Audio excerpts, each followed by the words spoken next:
Pakistani goons have not only resorted to violence, but they have also damaged the property of the Indian High Commission in London. Pakistani protesters caused damage to the Indian High Commission building, breaking the window pane by pelting stones. Hundreds of Pakistani supporters had gathered to once again resort to protest against India's abrogation of Article 370 from Jammu and Kashmir. This anti-India agitation turned violent. In fact, they started pelting stones and hurling eggs at the Indian High Commission. The incident was condemned by the Mayor of London, Sadiq Khan, who called the behaviour unacceptable. The London Mayor also said that he has raised the issue with the United Kingdom police to initiate action against the protesters. This is not the first time Pakistani goons have crossed the line. Remember, they had targeted the Indian embassy and the Indian citizens, those who were celebrating August 15th, the Independence Day, outside the embassy in London.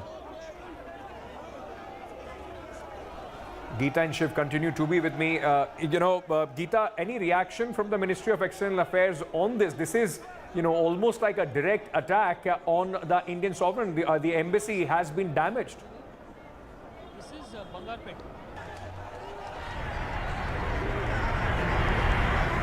Well, this is a very, very serious crime. The fact that United Kingdom and the Mayor of London has come out and sought a report from and has asked the Metro Police of London to really take action against these goons, these lumpen elements, is not enough. How were they allowed to even vandalize a diplomatic property, a mission in London? That absolutely is one of the first and is a serious case of crime. India, right now, there has been no reaction. It happened late last night, and the entire Ministry of External Affairs, important officials handling the division with press, were traveling with the Prime Minister. We are awaiting a response from the Ministry of External Affairs and waiting to see whether if there is a strong protest that would be lodged over here in New Delhi or whether the matter will be taken up in London by High Commissioner Ruchi Ghanshyam. Having said that, this is one of the first because we've not seen vandalizing of property.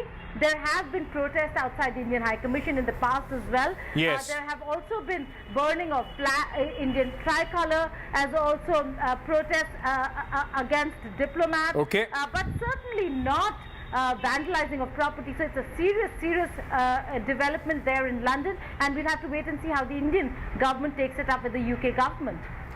Shiv, this also amplifies the frustration of the entire country as far as Pakistan is concerned.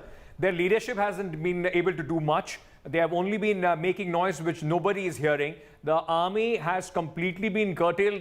They don't know how to respond to this. Now, this comes as a very desperate measure and absolutely condemnable behavior. Ankit, this is Pakistan descending to its true character, showing that it has absolutely no respect for the law, certainly not in its own country, but obviously not abroad as well, in countries that have given Pakistanis home. These are thugs. Let's not call them, anything else.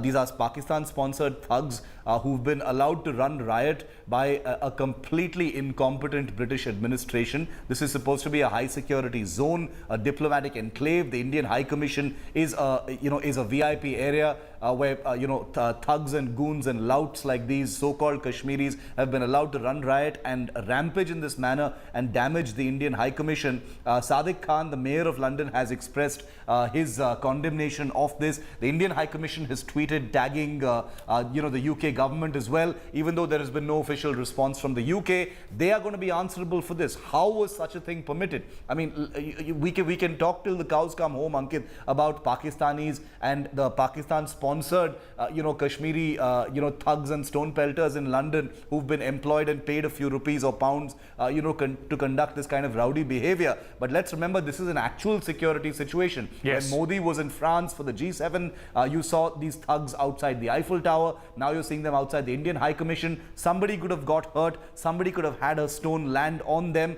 Who would have been answerable? Would it have been Boris Johnson? Would it have been Imran Khan? We don't know. The fact is, this is Pakistan's stone pelting infrastructure fully at work. And I just wonder if this would have been any other embassy, the United States embassy facing this kind of a thing, it would have in fact turned into a real situation there.